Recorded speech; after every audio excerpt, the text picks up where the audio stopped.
भरता फुले को ताया रे वैष्णव जन तो तेने कहिए जे पीड़ पराई जाने रे पर दुखे उपकार करे तोरे मन अभिमान नाणे रे वैष्णव जन तो तेने कहिए जे पीड़ पराई जाने रे वैष्णव जन तो तेने कहिए।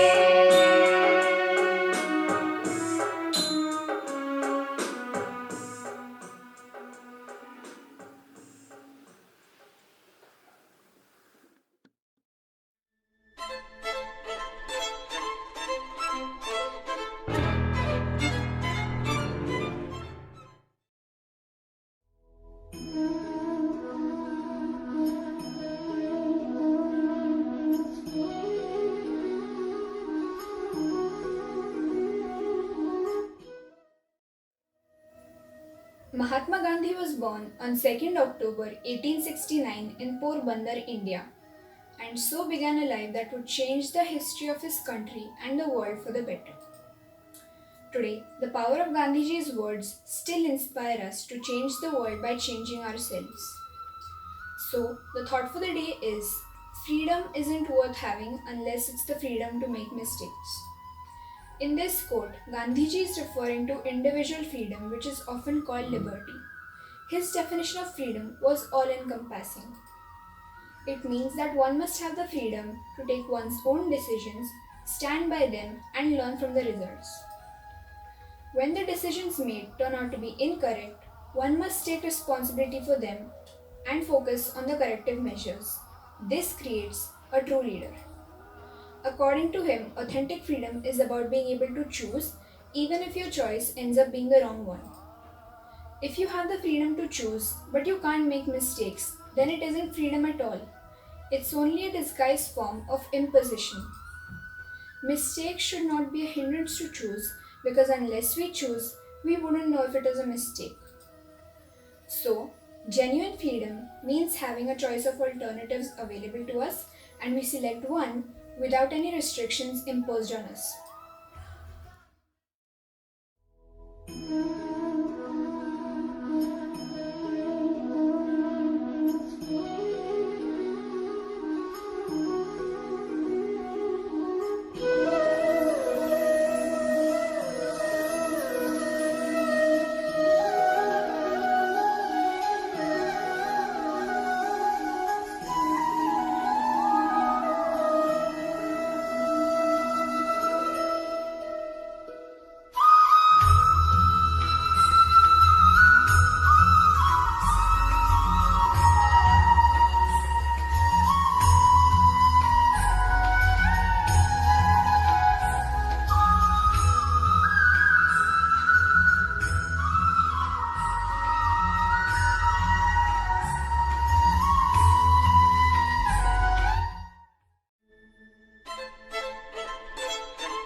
October 2nd is a date close to the hearts of all Indians, Gandhi Jayanti, the day Mahatma Gandhi was born.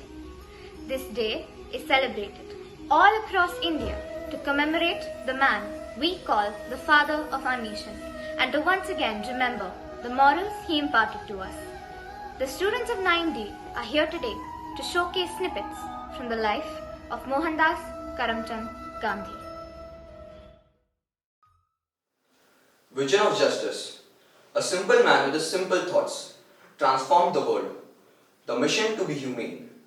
He took upon the mission well thought, a mission that served justice in unison.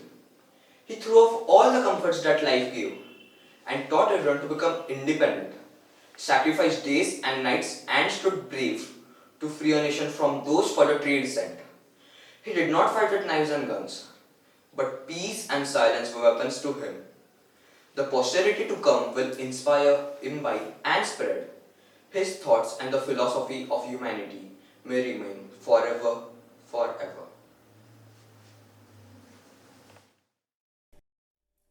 Gandhiji was a man with strong beliefs and set values.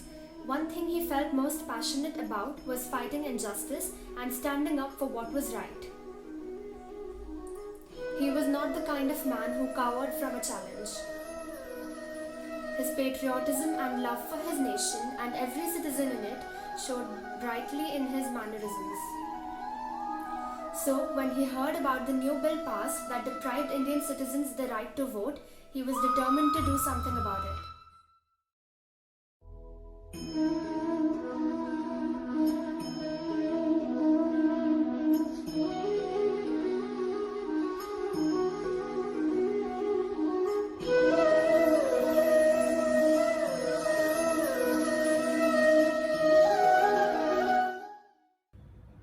A bill has been passed in the House of Legislatures which does not grant coolies the right to vote for their representatives in the Legislative Assembly. Abdullah said, if you don't mind me asking, what do you make of this new bill which has been passed? What can we know about matters like this? We only know things that affect our trade. And as you all know, all our trade in the Orange Free State has been swept away. We were agitated, but in vain. After all, we are all laymen. We generally take in newspapers simply to ascertain the daily market rates. What can we know about legislation? Our eyes and ears are the only European attorneys here. But there are so many Indians who are born and educated here. Do they not help you? They never care to come to us. And to tell you the truth, we care less to recognize them. Being Christians, they walk under the thumb of the white clergymen, who in turn are subject to the government. Is this true? Did they cease to become Indians because they became Christians? For public work, I am willing to stay, if at all, as a servant. As you know, I am not well acquainted with all these friends. However, if you say that they will cooperate, I am prepared to stay for a month longer. There is one thing, however. If this bill passes into the law, it will make things extremely difficult. It will be the first nail into the coffin and will strike at the root of our self-respect. It may. But I will tell you the genesis of the franchise question. We knew nothing about it, but one of our best attorneys, Mr. Escom, put the idea into our heads. He acquainted us with this position because he feared that the wharf engineer might deprive him of his vote and win the elections. Thus you can see why we have no use for the franchise. But we understand what you mean. Well, what is your advice? Shall I tell you what should be done? You cancel your passage by this boat, stay a month longer, and we will fight as you direct us. I may not detain him now. Or rather, you have as much right to do so as I do. But you should remember, he is a barrister. What about his fees? Abdullah said, fees are out of the question. There shall be no fees. However, the work of the nature we contemplate shall require some funding. We may have to start sending telegrams. We may have to print some literature. Attorneys may have to be consulted. I may also need some law books for reference. However, this huge task is not a one-man job. Many will have to come forward. Money will come. Men will be there as many as you need. Yes, you consent to stay longer. All will be well. No matter where you go, never forget where you come from. Don't change because the environment around you does. Stay true to yourself.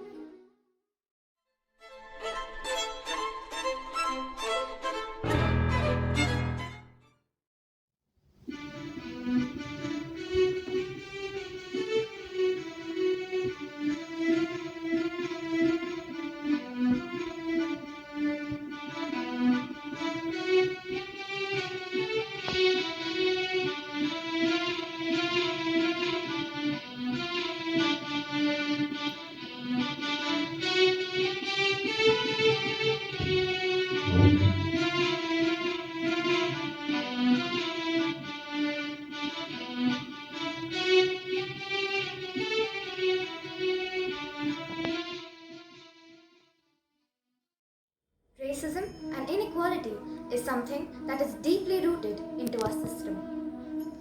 It has certainly gotten better over the years, but there was a time where being a person of color was difficult and unfortunate. People were judged only on the color of their skin and discriminated against because of it. Gandhiji was no exception. Here is a short snippet where the father of our nation was embarrassed in one of the worst ways possible and humiliated in the first class compartment of a car in a despicable way. Excuse me, sir. Where did you get here? In South Africa? About a few weeks ago. Well, I don't know how you got a first class ticket, but you are in for some serious trouble. Hey, Kohli, just what are you doing here? I have a ticket, a first class ticket. When did you get the first class ticket? I sent for it to the post and I didn't have time to buy one. A colored person can't sit in the first class. Go and sit where you belong in the third class. I am an attorney at law. I will be going to Pretoria to conduct a case for an Indian trading firm. Did you hear me? There's no such thing as colored attorneys in South Africa. Madam, I am enrolled in the High Court of Chancery and I am therefore an attorney. And since I am, in your eyes, colored, I am pretty sure there will be at least one colored attorney in South Africa. Just throw him out. Go back to third class or I'll have you thrown off at the next station. I always travel through first class. I've travelled all through England and I've never been asked to move out.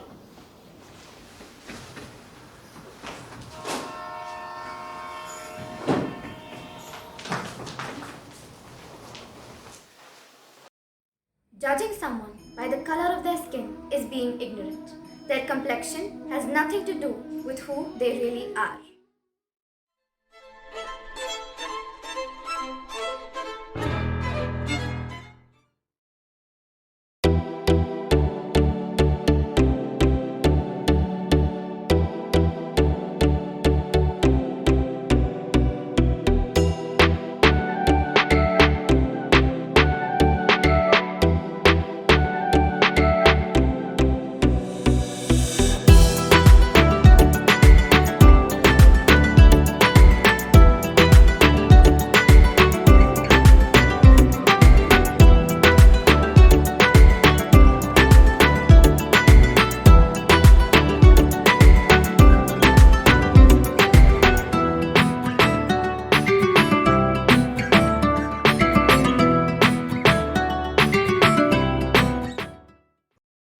Mohandas Karamchand Gandhi was a humble and honest man. He did not believe in the hierarchy that the society in those times religiously followed. He did not believe that he was above any sort of work, even tasks that other people of his status deemed to be beneath them. Here is a small scene that had a major impact. Gandhi goes to the salon at the station. Mr. Vacha and Mr. Chamanlal Setalvad, along with Firoz Shah, are discussing politics. Gandhi, it seems nothing can be done for you. We will, of course, pass the resolution that you want. But what rights do we have on our own land? I believe as long as we have no power on our own land, we fare no better than the colonies. Gandhi is taken aback. Mr. Vacha casts a pathetic look at Gandhi, and Gandhi tries pleading with Firoz Shah. You will of course show me the resolution. Gandhi thanks him and leaves at the next stop. The train reaches Calcutta. Gandhi asks a volunteer where he is supposed to go. The volunteer takes him to the Ripon College. Lokmanya Tilak is also present in the same block. The camp is a mess and a lot of pollution and untouchability is seen there. We need to begin cleaning this up. This is not our work, this is the scavenger's work. Can you get me a broom? And what exactly are you going to do with a broom? There are many people standing around and are taken aback, but don't rush forward to help either. They just stand there and look perplexed.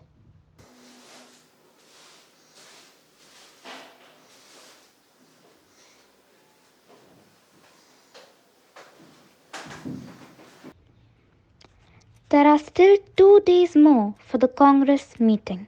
Gandhi goes to the Congress office to offer his services and gain some experience.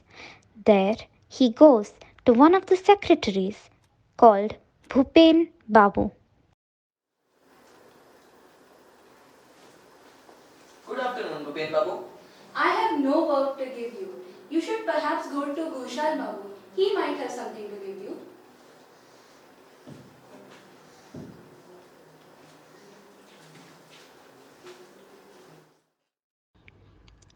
Slightly dejected, Gandhi goes to meet Ghoshal Babu.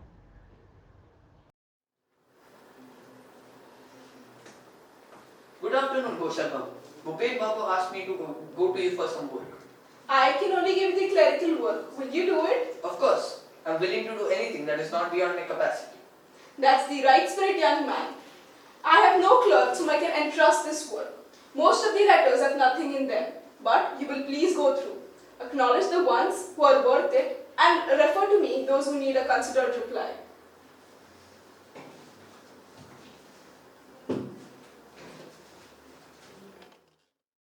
Gandhi is delighted at the confidence Ghoshal Babu posed in him. He does the work easily and in no time. Ghoshal Babu is glad and praises Gandhi, but at the same time he feels rather sorry for giving Gandhi clerical work to do.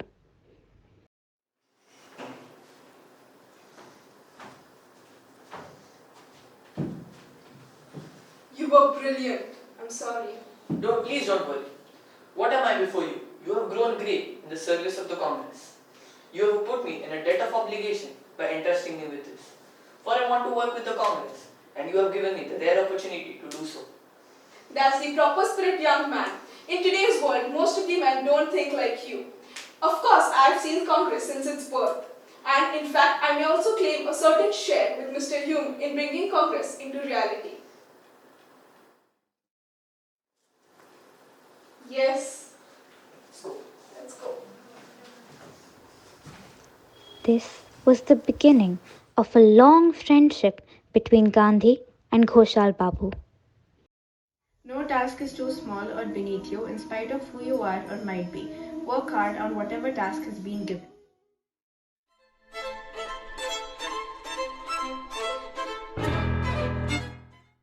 Gandhiji, the fight for our independence. He lit the freedom's flame. Gandhiji was his name. No guns and no violence. He always showed his true competence. He starved for several days, sitting through the sun's glaring rays. Tolerance and patience. He always showed so much diligence. He fought till the very end. All his fellow countrymen were his friends.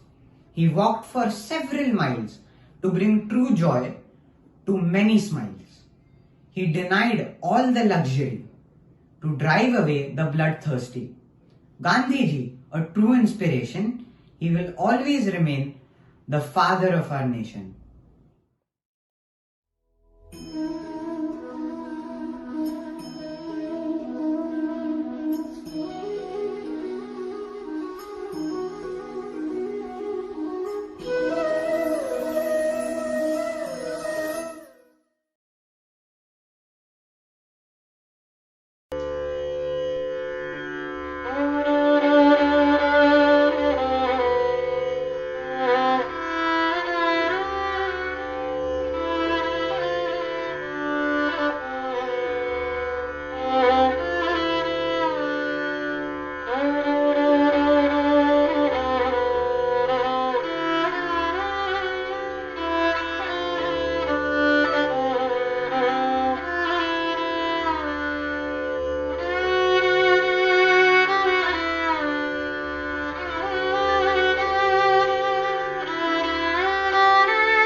program, all of us are surely going to remember the teachings and methods of the torchbearer of India's freedom movement. Our entire class appreciates this opportunity of being able to celebrate Gandhi Jayanti in such a creative way. It is my honor and privilege to propose the vote of thanks and acknowledge the contribution of those who have worked very hard to make this program a success. We are immensely thankful to the management of V.K. Patil Memorial School, Pune, and to our respected principal, Mrinalini ma'am, who believe in helping us make our life meaningful in everything we learn and do. With a deep sense of appreciation, we thank our loving teachers for their untiring efforts, their encouragement and guidance. We would also like to thank our parents and all the people who worked behind the scenes to make this event possible. Last, but definitely not the least, a big thank you to each one of you, dear audience, for viewing this.